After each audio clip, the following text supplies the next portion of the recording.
So now, statement 418. With the same realization, one traverses all the stages and paths. Yeah, so now the stages and paths here primarily refer to the stages and the paths of bodhisattvas. Or you could say path and stages. Stages mean ground. So path is the journey to. Then you get to a ground. Then you're on that ground.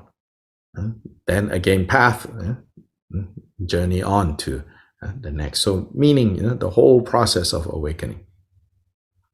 So it's called stages and paths.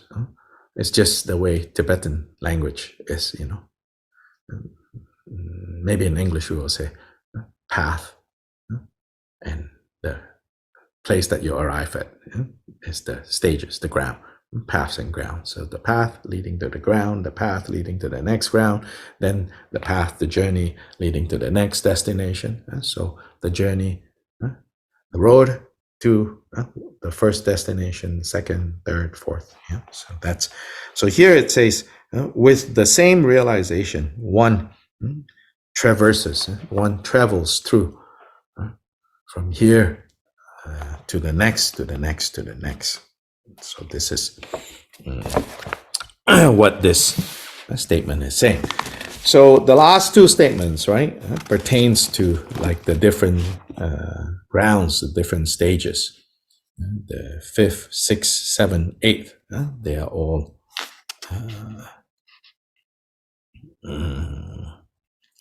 so this, the same realization, or one realization. So this statement from the other, the long commentary, we know that this is in response to people who say that the journey to awakening involves different types of realizations that are going on. Like, you get to a place and another realization, then another realization, then another realization. But what Kyobpa here is saying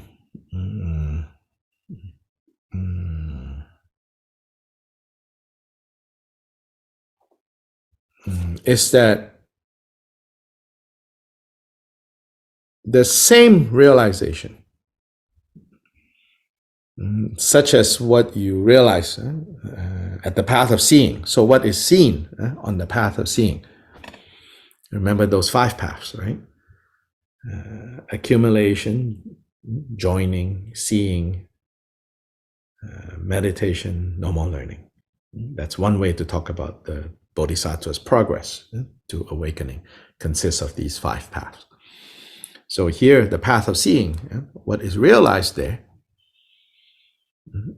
that is what is being realized all the way to Buddhahood.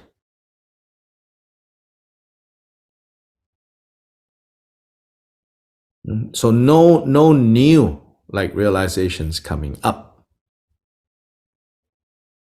That it's a single realization that becomes more and more profound, more and more deeply understood, more and more stable, more and more removing all that realization, that initial realization will begin to dispel all the mental defilements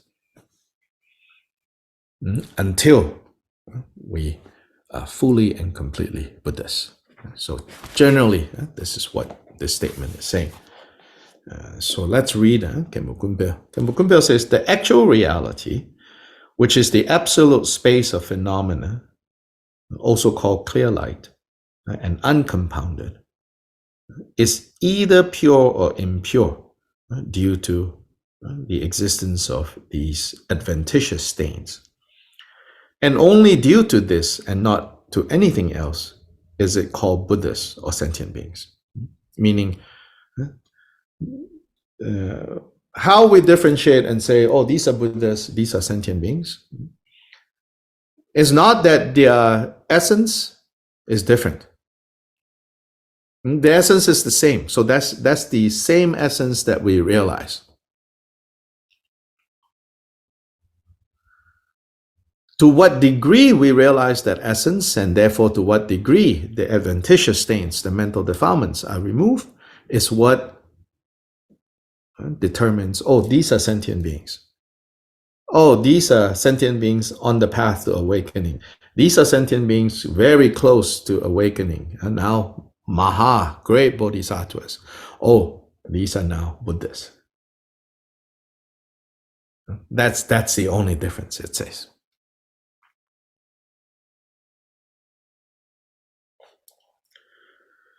Therefore, when certainty in the nature of the realization of unobscured, clear-like wisdom, unity, and equality becomes clearer and clearer. So certainty with regards to this realization becomes clearer and clearer. Now, in that sense, right, without exaggerating, without getting proud and too excited, I would say all of us have had some of this realization. If you have stuck around for this long, maybe you just arrived. But maybe even if you have just arrived, you somehow have caught some of this, you know, maybe not enough to say you're on the path of seeing. Let's not get carried away, right? But in a way, you can say, you know, we have caught something about this essence, which is essenceless. But now what is necessary is when certainty, so we don't have certainty, we still have doubts. That's why we continue to get distracted by other things. Especially when we're worried, which of course is already a distraction. Then on top of that, more distracted when we're worried. When we are, you know, excited, also another kind of distraction. When we are unhappy, when we feel down, when we feel elated, or these kinds of, you know. So then, because we don't have certainty in the nature of this realization,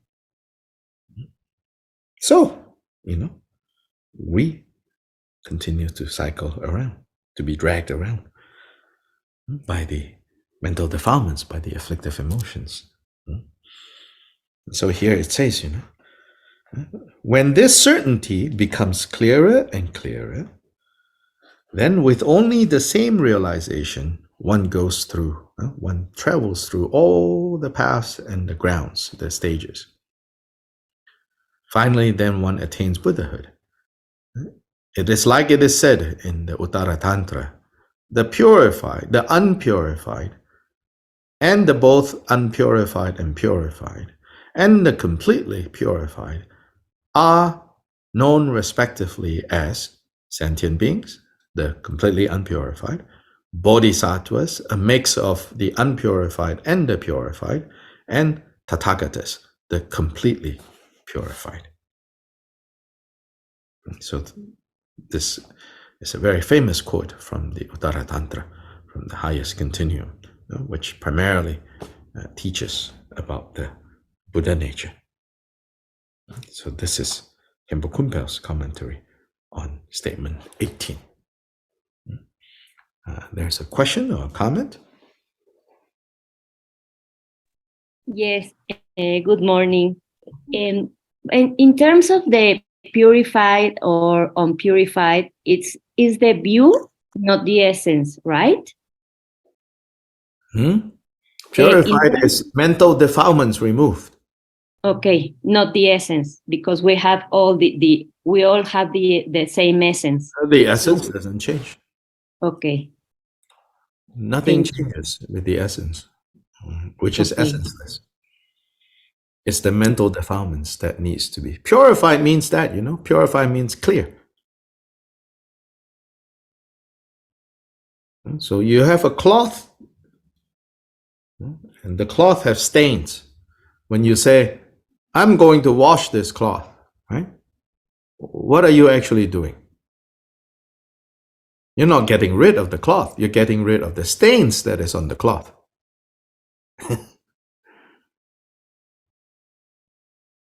So to clear the mental defilements, to clear the afflictive emotions, to remove the adventitious stains. In fact, this is what is used here.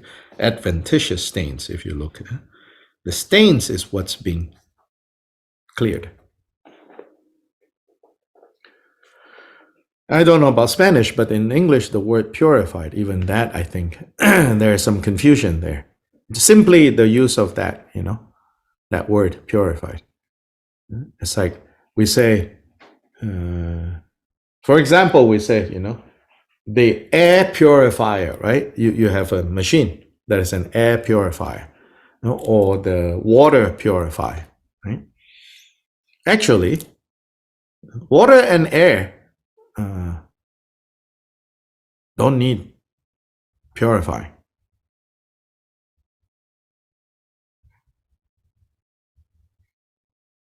Is air and water ever contaminated?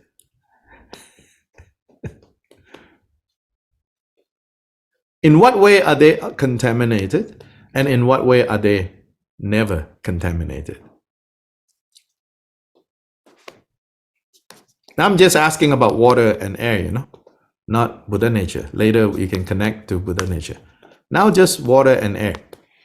In what way are they contaminated, and in what way are they never contaminated? Because they are polluted or they are pure, but it's water and air. Say more, anyone?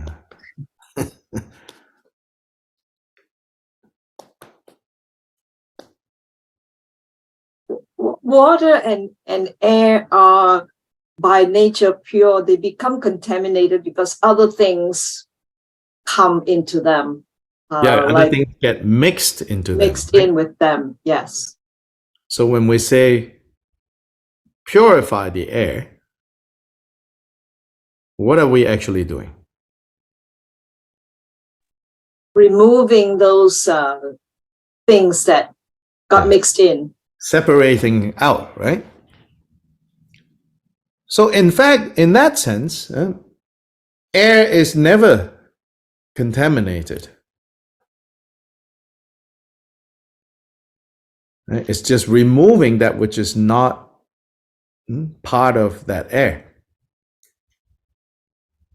So what is being purified, in that sense, what is being cleared is the contaminants. If air and the contaminants have always been together, then there is no way to separate them. So analogy doesn't always work, if you force it too far. An analogy would be brocade cloth. So brocade cloth, by definition, it has brocade design. Yeah. So now let's say I spill tea on this or coffee.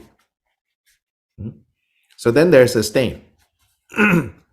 So when we wash it, we say, I'm cleaning, I'm clearing, I'm purifying this brocade bag, right?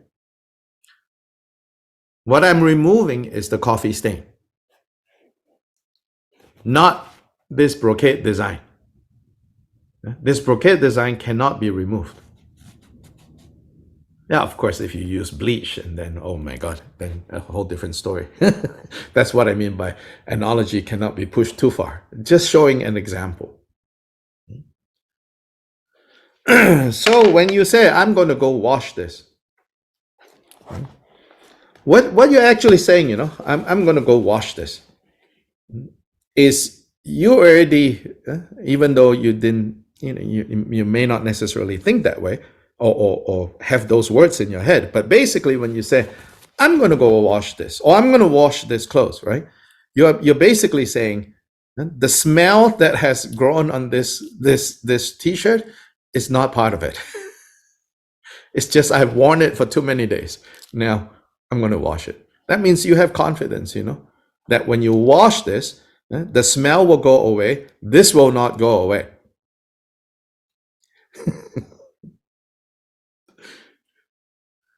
That is when it really smells. And then you say, I'm going to go burn this t-shirt. No more hope, It cannot even be washed. It has to be burned. It smells so bad now. But luckily, no matter how much contaminants with our nature, it doesn't become that t-shirt that you have to burn. Insofar as our essence, it will never become the case that you have to burn it. You only have to wash it. So then when you wash, what never was part of it, removed. And what is just is, So in that sense, from the perspective of what is, it makes absolutely no difference.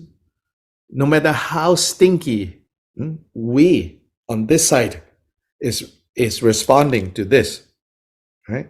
This itself don't feel no difference. Don't feel like, oh, this smell is bad, this smell is good, because it's never, even though it's closely together, it has never changed its characteristic. So that's the essence. But remember, this essence is essenceless. That's why it can be like this. Right? If this essence have any lack of essence, then finish. Then it will be like the t-shirt that you have to burn because of the bad smell. Precisely because this essence is essenceless. So there's nothing can land on it. Nothing can do anything to it.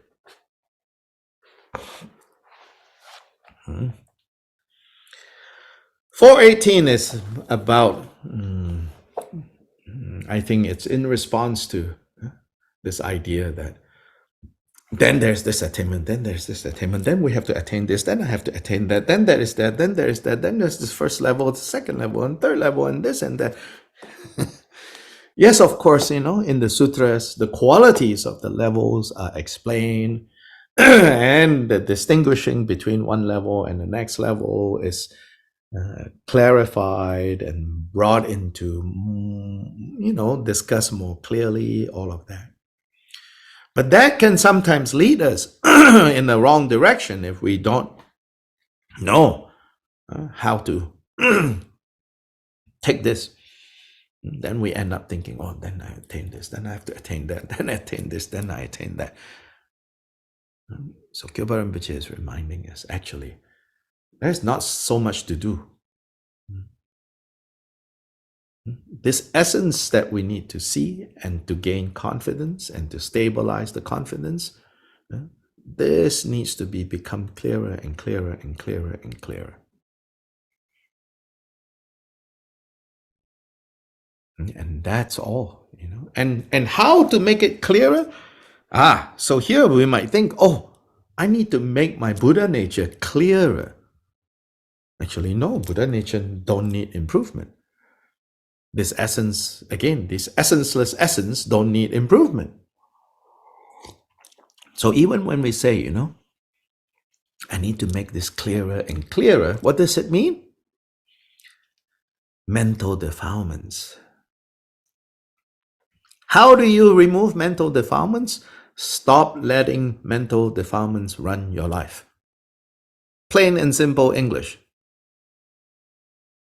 Stop letting the mental defilements run your life. Okay, how do you say that in Spanish? Somebody. Julian. Simple Spanish.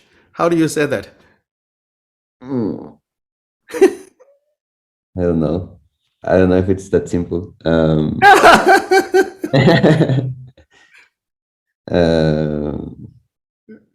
don't know how to say mental defilements in Spanish, actually. Yeah, what is mental defilements in Spanish? All afflictive emotions, No dejes que tus aflicciones emocionales manejen tu vida. Pretty good. Okay. Emociones aflictivas, sí. Yeah. Write that down, Stop letting these mental defilements, mental afflictive emotions, run your life. You run your life. Let your wish fulfilling jewel run your life, Don't get dragged around by. But then we're like, but they did it. That person did it. That situation did it, It's us surrendering to our mental defilements. As Muslims will say, you are either obedient to your shaitan, Satan. Satan is not out there. Or you surrender to God. Who do you want to surrender to? Now we are surrendering to shaitan, Maras. Then we think Mara is outside, Mara is something running around out there. And then we call this person Mara, this person Mara, this person Mara. Then we say, oh, Achichogi Droma, please get rid of all the Maras for me, right? Then actually Achichogi Droma say, okay, well, you asked me, so then start to do things. Then you say, oh, I don't like that. Because it turns out that those Maras are your pets. I mean, not literally your pets, okay? Those Maras are the mental defilement pets that you have kept, So now Archie said, okay, I'll answer your prayer and pull it away. Then you say, but I don't like this. Because we have become so used to these feeding our mental defilements.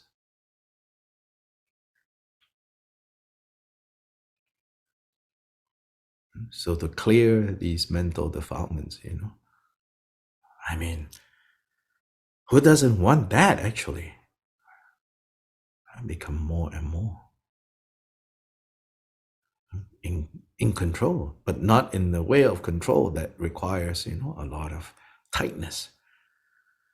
But the way of control of like at ease, because mental defilements have less power over you. Kleshas have less power over you. Until finally we see, oh, actually kleshas are not even real. But if too early we say kleshas are not even real, then no hope.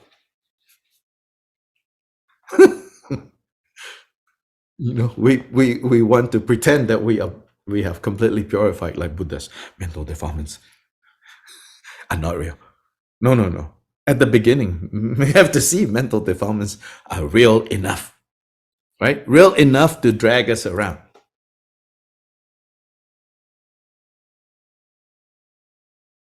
Real enough to drag us around. Then we have to make determination. Okay, I'm not going to be dragged around by these mental defilements. I'm going to take charge of my life. Meaning, you don't let people hurt you.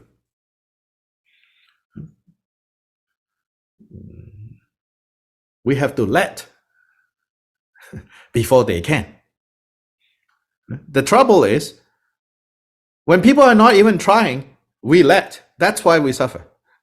Then we think people are trying, I say most of the time, actually people are quite self-obsessed, They have no time to even go out of their way to cause you suffering.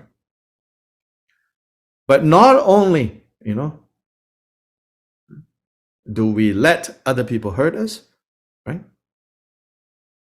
We, in fact, push ourselves into the situation and say, hurt me. People are just going about their lives, Yes, maybe they are a little like not paying attention to you and all of that, but not because they decided, not because they woke up one day and said, today I'm going to ignore this and that person. They're just going about their lives, you know. And then we are sitting here, right? I think I want to be hurt by them. Push in there. And then we say, you know, you causing me suffering. We do so much of that, right? Really. I'm a expert in this, you know? So that's why I can share with you. I've seen myself, you know, doing all these things. Then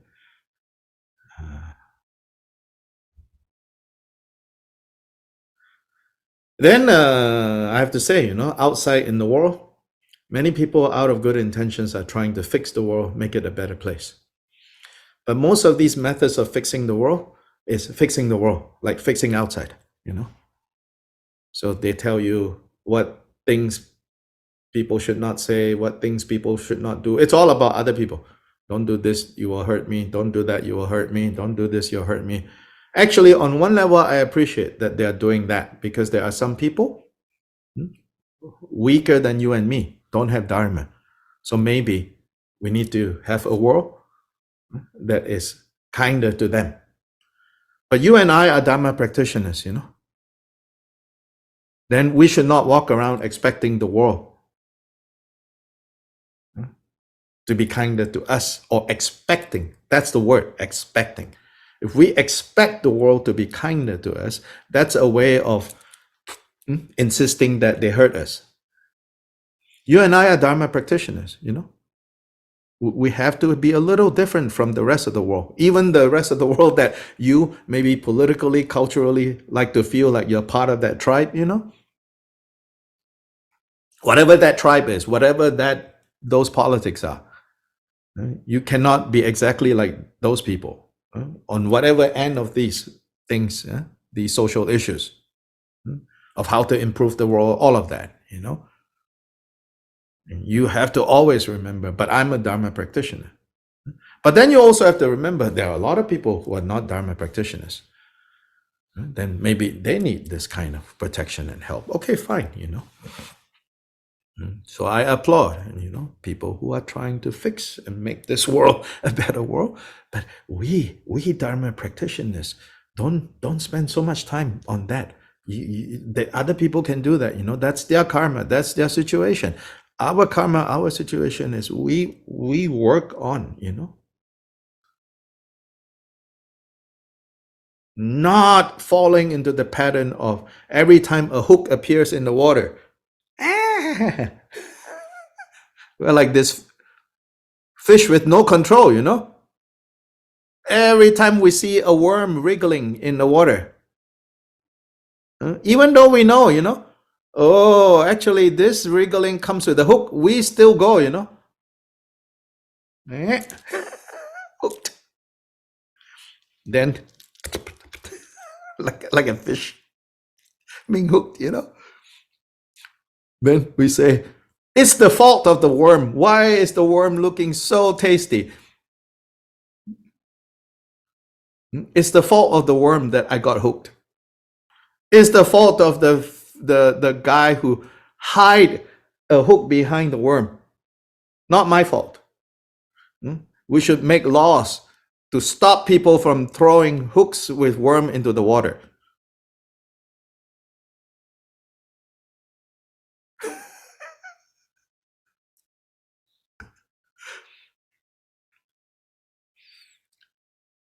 You keep chasing worms in the water, then you better be ready to get hooked. And then at least when you get hooked, so of course, Dharma practitioners are not Buddhists. We will still get hooked. Now, at least when you get hooked, don't blame. Take a lesson. Next time, don't chase this so quickly. Or also don't be greedy, you know. Maybe you know there's a hook, you know, and you know there's food, you know, and you know you're hungry. Don't be so greedy. Very carefully come to the side, bite a little bit, then go away. Don't try to take the whole, then you get hooked. Right? So it's not like now we're Dharma practitioners, completely all the worms, no interest. And then you're Buddha, Still now we see, oh, maybe that one, there's no hook there. Yeah, maybe there's no hook, Actually, it's just a worm, and then you go. Turns out the fishermen now decide not to use hook. Just drop worms, and then there's a spear.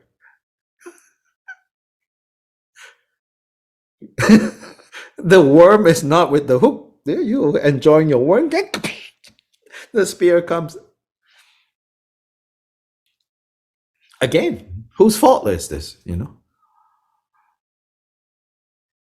Actually, if you look for it from the perspective of fault, no end to looking for fault. But if you look at it from the perspective of, how can I be safe? How can I be free from harm? Well, don't go looking for harm. So this is important.